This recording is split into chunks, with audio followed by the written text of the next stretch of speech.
Why does Rahu give good results in air signs?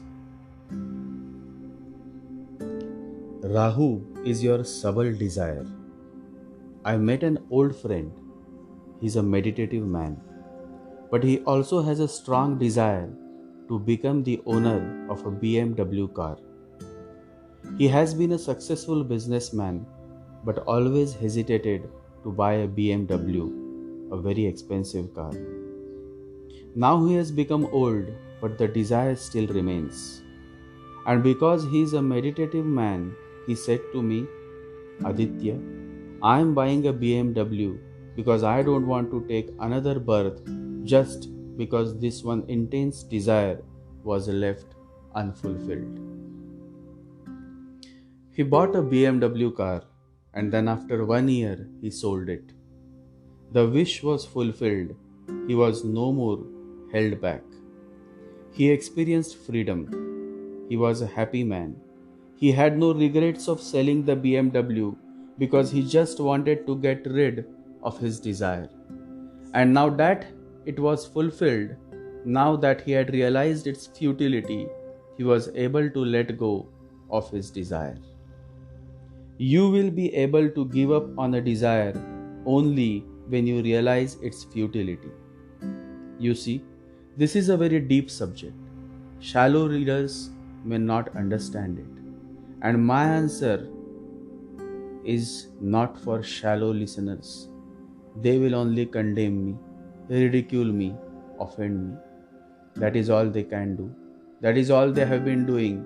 To them, condemning, ridiculing, offending others is what gives them joy, makes them feel good, and to me, sharing the truth gives me joy. Both are desires, the intentions differ. While they like to hurt me, harm me, I like to heal, love, and rejoice in sharing with all of you. Because I am perfectly aware that though certain men and women may condemn me, there are over thousands of followers out there who may read, who may listen to this answer someday, sometime, someplace. So you see, what you like is what you have within. You will appreciate only that which you yourself value within. The seed of goodness is found in the soil of appreciation. And your desire is directly linked to your liking. If you like to hurt others, the quality of your desires is degrading. And a degraded desire only leads to a degraded life. See how it all comes to desire. And your question of exalted Rahu is also related to desires, the quality of desires. People ask, what is the purpose of my life? There was a man, and he was such a simple man. Wherever he would go, he would simply love to help. Help, a beautiful word, a miraculous word, the desire to help is the greatest desire of all. Desires remain, but it is your consciousness that helps you to decide which desire is good for your growth and which one is harmful. The desire to kill someone, the desire to hurt someone, the desire to cleverly cast a black magic spell on someone is a direct path to hell. You will be surprised. In the morning, people go to temples, and on the same night, the same people commit unbelievable, terrible acts of sin. This is the reality of this human world. Don't go by the face, don't go by the words, don't go by the appearances, just observe. Observe closely, and you will find what is what. An ignorant man goes on hurting others. That is what makes him happy, makes him feel good. A conscious man goes on helping others. That is what brings bliss to his heart, to his soul. Understand the difference, sever the difference.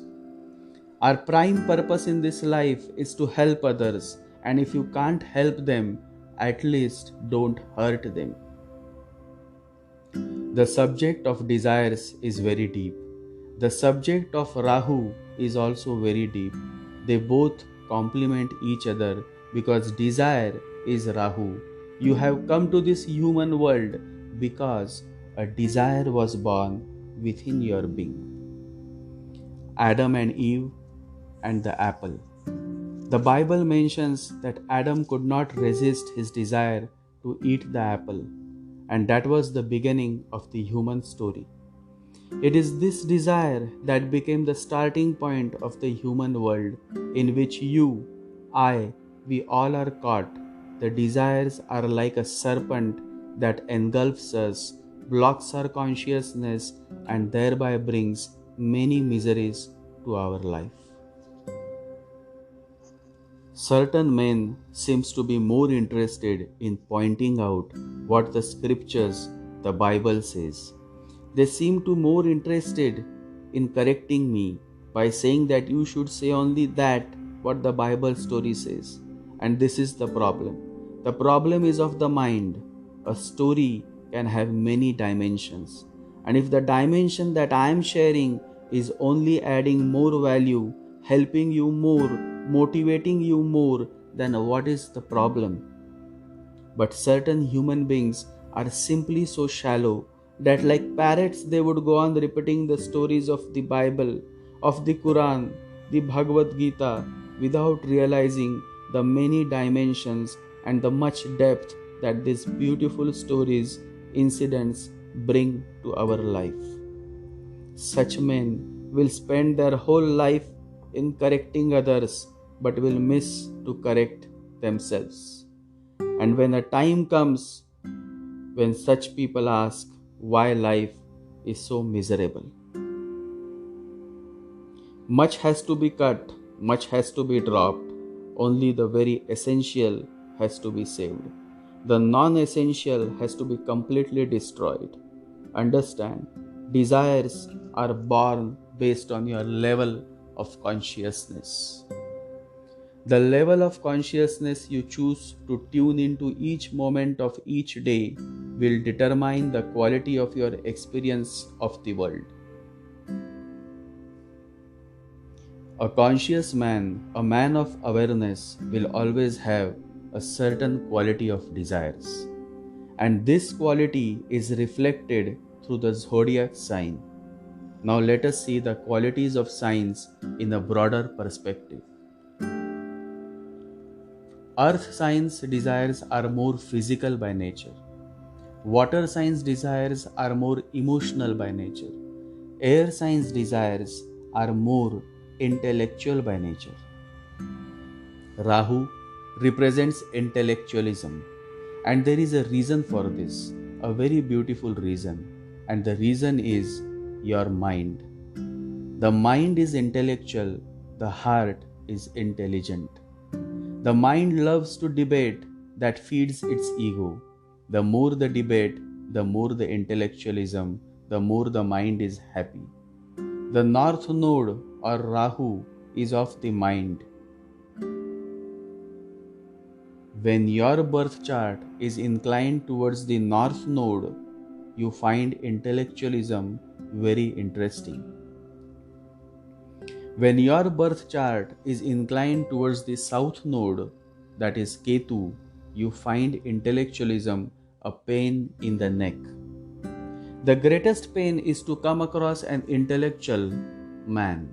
He goes on and on and on, and he has all the knowledge of the world except the knowledge of the self.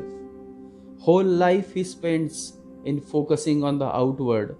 The inward direction is always ignored, and that is how such a man, such a woman struggles to find lasting happiness, because as Bhagavan Sri Raman Maharshi says, it is not wrong to seek happiness.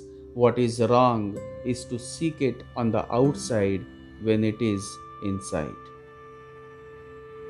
But an intellectual man cannot understand this. A Rahuish man cannot realize this.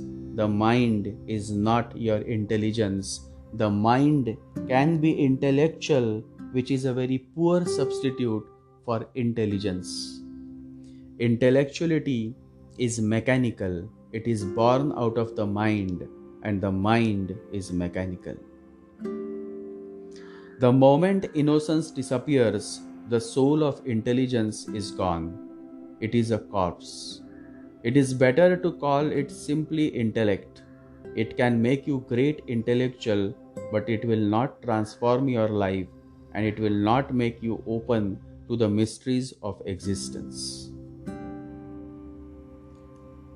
Exalted Ketu is better than exalted Rahu, and that is purely my own personal statement. Very few could truly relate to it. Only those who follow their heart can understand my statement. Rahu is the head, and the head cannot go beyond a certain limit. It can calculate, but it cannot go beyond the calculations. The heart can go. It is only the heart that can go beyond the calculations, and that is why certain deeper aspects of this human life can be understood by the heart and not the head or the mind. Let me put it in this way. Exalted Ketu will help you to kill desires, while exalted Rahu will make you more desirous. When there are more desires, there is more willpower to run, to chase, to achieve. And that is why an exalted Rahu brings material success, but not necessarily happiness, bliss, and peace to the soul. Exalted Ketu is the exact opposite. It reminds me of the famous verse of Jesus. Jesus says, "A man who tries to save much will only lose, and a man who is willing to lose will only save." That's Ketu. That's how the nature of Ketu is. Exalted Ketu brings a certain wisdom to the native. He is willing to sacrifice. He is willing to let go. He is least interested in taking any revenge. He simply leaves the matter in the hands of God. He has totally surrendered to the will of God. Only a Ketuish man or woman can truly relate and follow me. Rahu exalts in Airy Signs because it is a perfect setup for Rahu, and Airy Signs are intellectual by nature. Rahu is also intellectual by nature. They both belong to the head. These Airy Signs provide all the source for Rahu to empower its intellectualism. So basically, you see many scientists, pundits, scholars having Rahu in the Airy Signs. And in contrast, many great yogis, saints, beautiful souls, meditative souls have an exalted Ketu in watery signs. Ketu is home in Scorpio. Ketu is emotionally detached, meditative in Cancer, and Ketu is exalted in Pisces, the 12th sign, the sign of liberation, the sign of moksha, the sign that is close to my heart.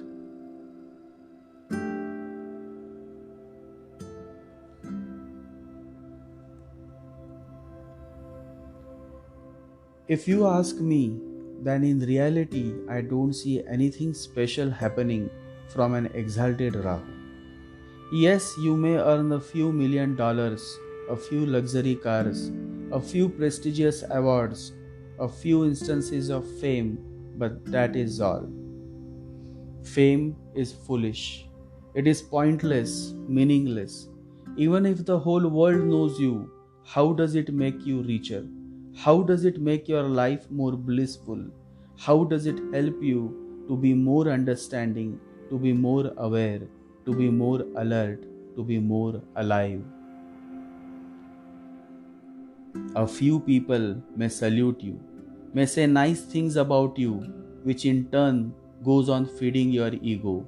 And then the same ego becomes much larger than life, and then eventually you become a slave of your ego, and this inflated ego finally goes on killing you every day, so much so that from inside you become a broken man. The lights are on, the cameras are on, life is on, and yet you feel at loss. This is what an exalted Rahu does. On one hand, you get the key to fame and wealth, and on the other hand, you get a good beating on the matters of love, peace, bliss, and family life. Moreover, an exalted Rahu simply makes your life a good looking plastic rose. Everything is there, everything looks perfect, just the essence of life is lost. The fragrance doesn't exist. So, to me, the exaltation of Rahu is as good as the end of blissful life. But still, since the reality of this human world is that majority of people are behind material pleasures, more sex, more money, more power. And so in this context, Rahu gains importance of being exalted. Else, to a yogi, to a meditative man or a meditative woman, exalted Rahu means a great hurdle to spiritual growth. Exalted Rahu means your desires are at the peak, and the greater the desires, the greater are the miseries of life. Think before you desire a thing. There is every possibility that it will be fulfilled, and then you will suffer. So, Airy Signs, intellectuality, Rahu, may bring on some good money, some good luxuries, and some good fame. But in the end, in your bedroom, when you are alone, you are not bubbling with joy, but weeping in utter unhappiness, misery, and pain. Millions and millions of men or women who were madly desirous of love, of that one partner, later regret. Why? The man you loved so much, when that same man becomes your husband, you are on cloud nine. And then a time comes when the same husband becomes the greatest enemy of your happiness, your peace, your bliss. You see, that is why the Master says that there is every possibility that your desire will be fulfilled and then you will suffer. So desire is desire, good or bad. Someday all desires have to be dropped. Only then true happiness can flow within you. Only then there is every possibility to experience God. Somebody asked, but how to overcome desires? That's a good question. And the answer is found in Neem Karoli Baba's insightful quote. The Baba, to whom a young man had come to meet all the way from the US, and his name was Steve Jobs, the founder of Apple. And Baba answers this question of how to overcome desires in the most beautiful way. Baba says, if you want to see God, kill desires. Desires are in the mind. When you have a desire for something, don't act on it and it will go away. If you desire to drink this cup of tea, don't, and the desire for it will go away. Rahu casts ignorance. This ignorance leads to many desires. Many times when you are in the tight clutches of your mind, many desires, many temptations come to your mind. Sometimes you feel you should eat this or eat that.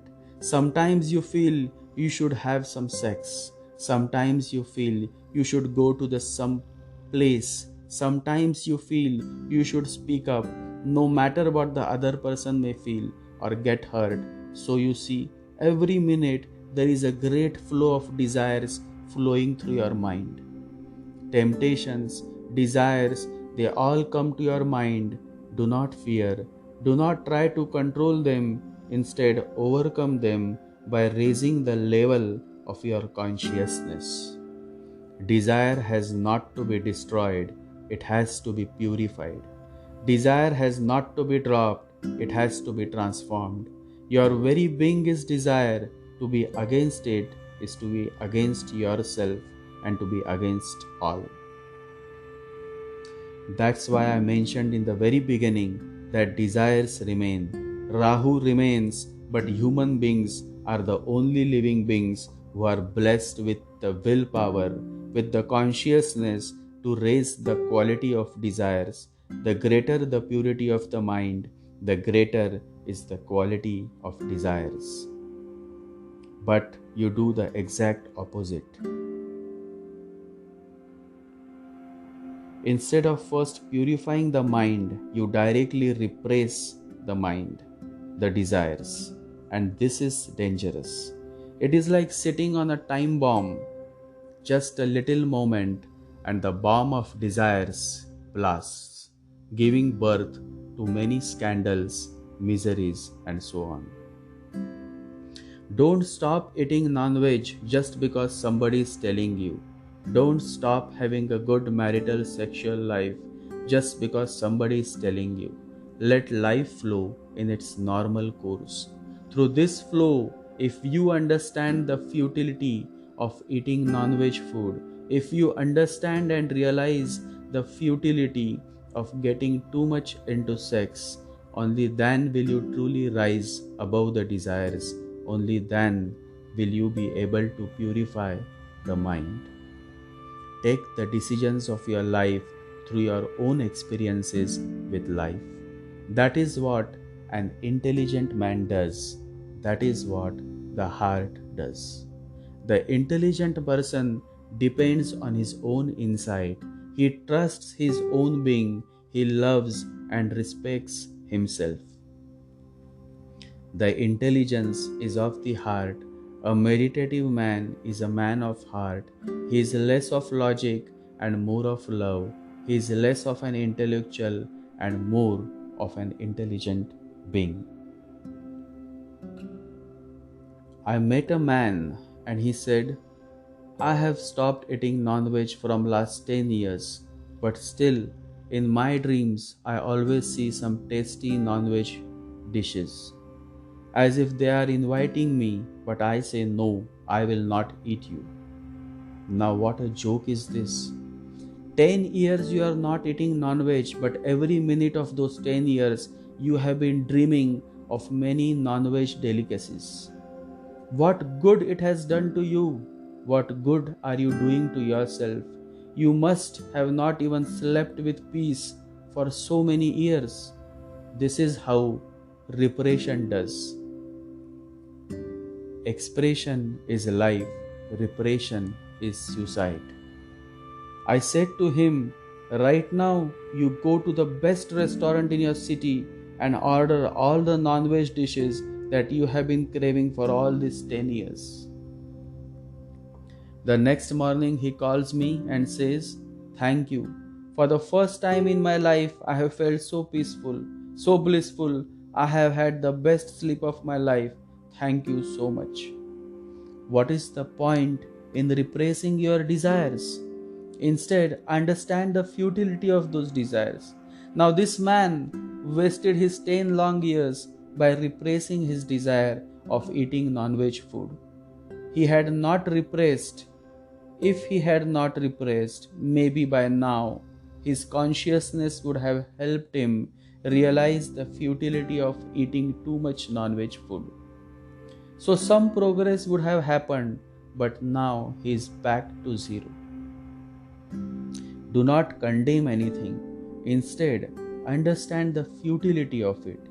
You cannot remain a virgin and go on condemning sex.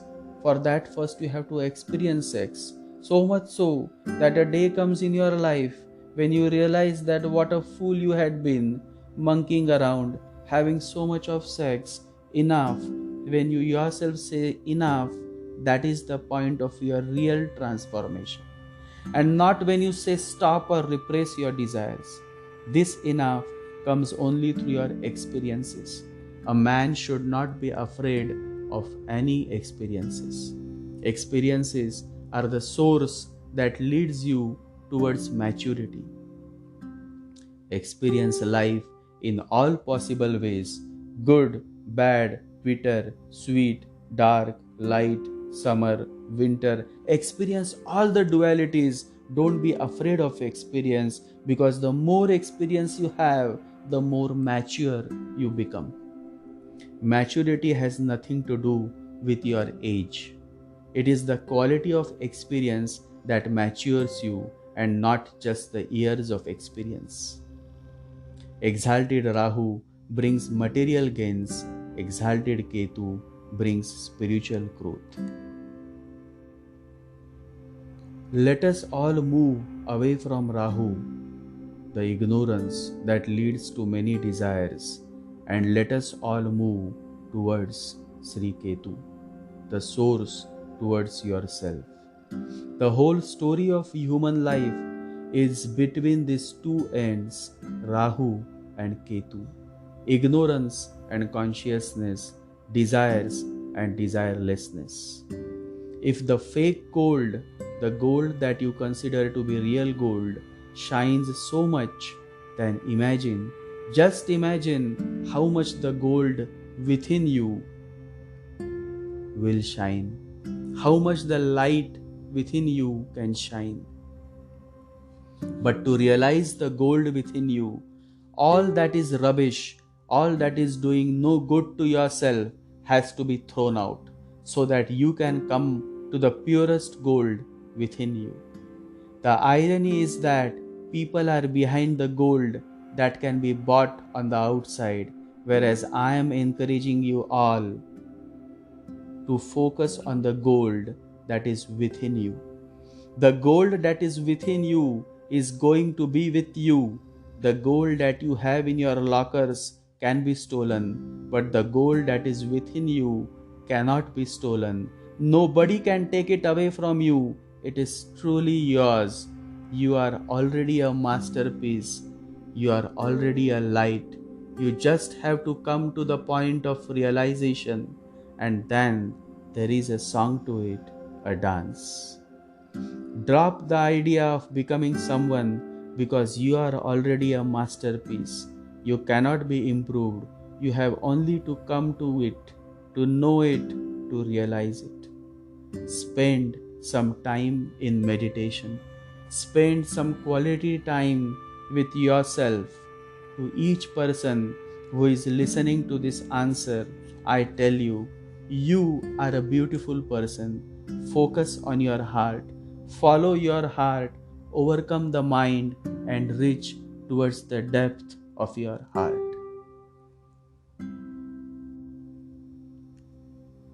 Always remember, one candle can light thousands of candles. Be that one candle. Meditate and help each other to be more and more meditative.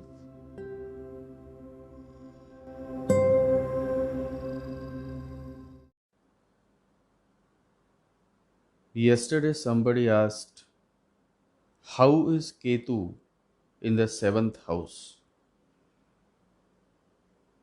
It's a good question.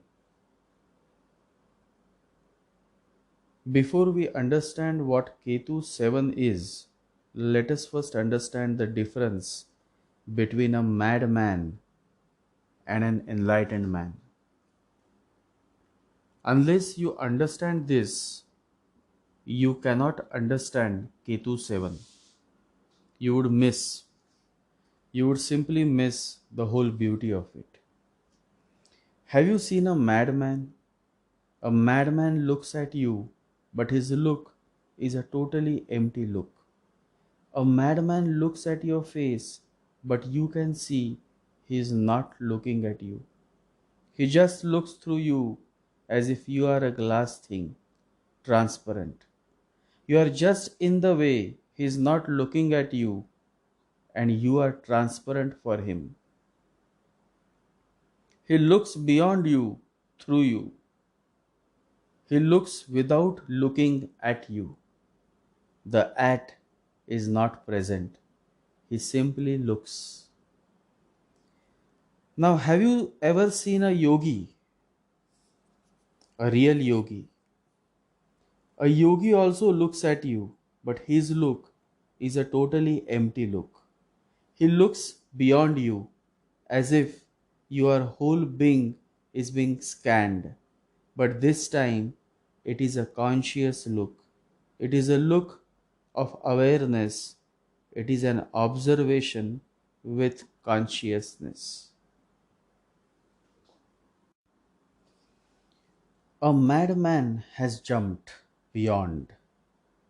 A yogi has also jumped beyond. The only difference is the former has done it out of ignorance, the latter has done it out of consciousness. The similarity is the courage to jump, and only that man can experience God who has the daring to jump. Now imagine when a madman is guided by the enlightened yogi. How easy it would be to transform a madman into the Buddha, the enlightened being. And that is what Meher Baba, the greatest divine master, did. Nobody has tried to see the great experiment that Meher Baba did. Baba traveled all over the country to catch hold of all kinds of madmen because they are just very close to God. Only one thing is needed, somebody is needed who can shake them back to their sanity. Then they can become great masters. Just a little sanity will be needed. Then their madness will have a method in it. The madman, if in the hands of enlightened people, can achieve enlightenment faster than your so called sane people. In this century, one man revived it again. His name was Meher Baba. He went all over India seeking and searching for mad people.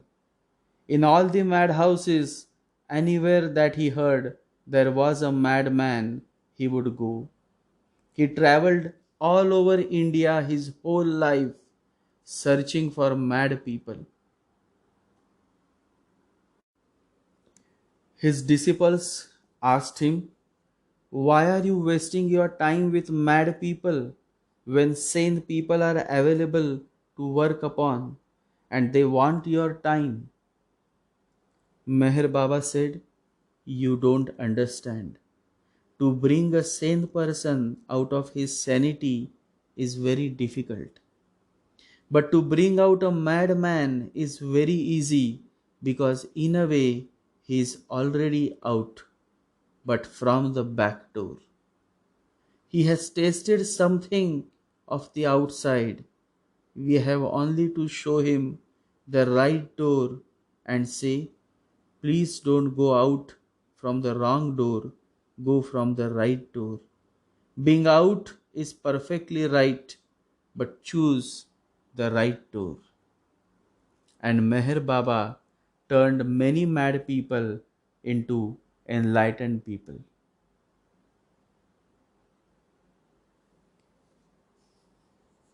It is a strange world. Here, really great things are never rewarded. Nobody has bothered about Meher Baba. Nobody thought of giving a Nobel Prize to Meher Baba, who really did a miraculous job, and he was the only man after centuries. Great people never expect any rewards, but it is always good to appreciate the great work done by them. So one has to understand that a Ketu 7 person is just like a madman as far as relationship marriage is concerned. Just a change from ignorance to consciousness, and you see the same madman transforming into a great enlightened being that the world had ever known. You see, that is the whole beauty of Ketu 7.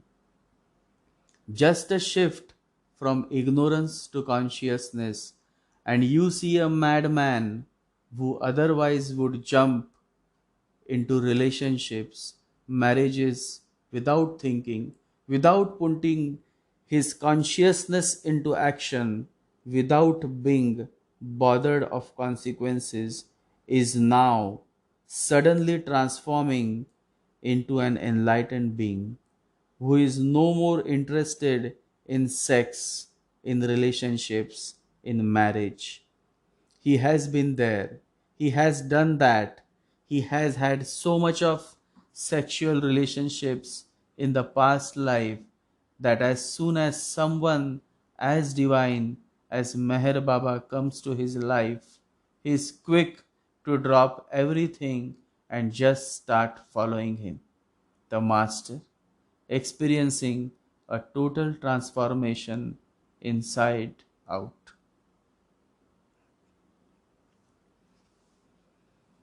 Peter the fisherman was such a man. For the first time he met Jesus Christ. And Jesus said to him, "Look into my eyes, follow me, I will make you the fisher of men." And Peter the fisherman could sense something in this young man, his aura, his voice, his glow. And Peter dropped everything and started following Jesus. No questions were asked, no doubts were raised. Peter simply started following Jesus, and this illiterate fisherman went on to become the greatest saint that the Christians had ever known. Peter the fisherman became Saint Peter. Today, the city of St. Petersburg, which is Russia's second largest city, is named after this illiterate fisherman, Peter. Ketu 7 can either lead the native into many wrong relationships or marriages because he or she jumps out of ignorance and not consciousness. Peter the fisherman jumps, but not out of ignorance, but out of consciousness. His understanding is so deep. He is such a beautiful man who listens to his heart that he simply jumps in the unknown, but with consciousness and not ignorance. Ketu 7 man or woman suffer in legalized relationship to which the human world calls marriage. However, as long as the relationship is not legalized, they remain happy as a couple or as lovers. Ketu 7 is submissive to their partner simply because they are not much bothered of the intentions of the other person, namely husband or lover. So, if other aspects are not good, then such a person also becomes a victim in relationships or marriages. In contrast, a highly evolved soul simply drops the idea of marriage or even sexual relationships and heads towards the beyond. He simply accepts monkhood not by chance but by choice. And so you see many sadhus, sannyasis, or even great yogis with Ketu 7 position, provided other aspects also support their monkhood. One has to see, one has to examine whether the chart is inclined towards extrovert mind, that is Rahu, or introvert mind, that is Ketu.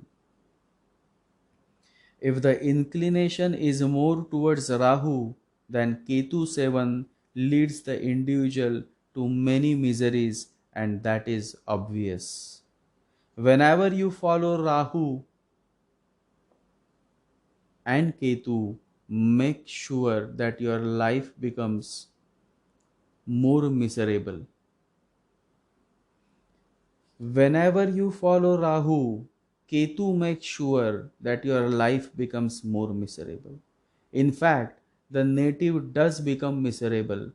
So it depends on whether you are Rahuish or Ketuish.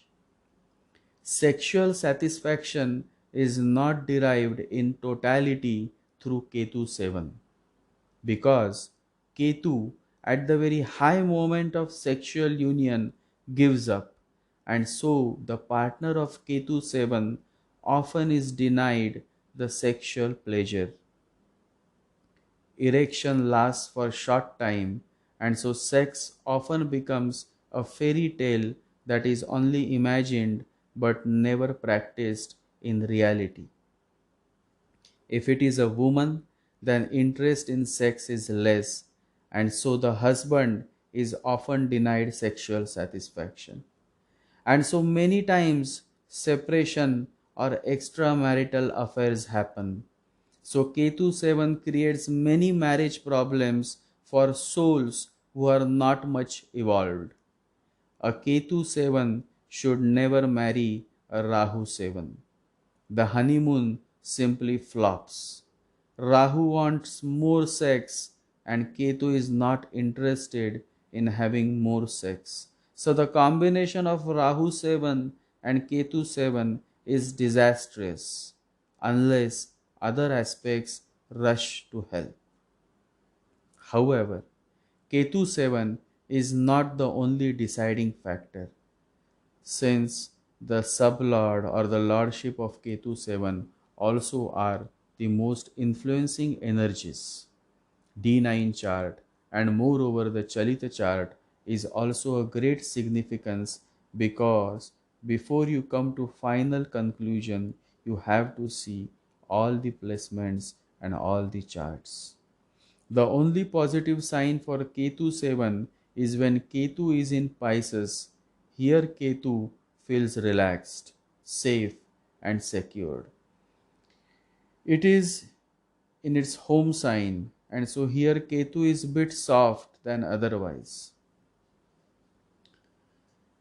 But the question is not what happens with Ketu 7. The real question is why Ketu is in the 7th house. Why Ketu 7? Understand the fact that existence wants Ketu 7 individual to pay back for the many sexual relationships he or she had in the past life. Now the existence is simply denying sexual happiness to the native. It is simply stating that you had enough in the past. Now pay attention to yourself. Focus on your self growth. But ignorant men don't get it.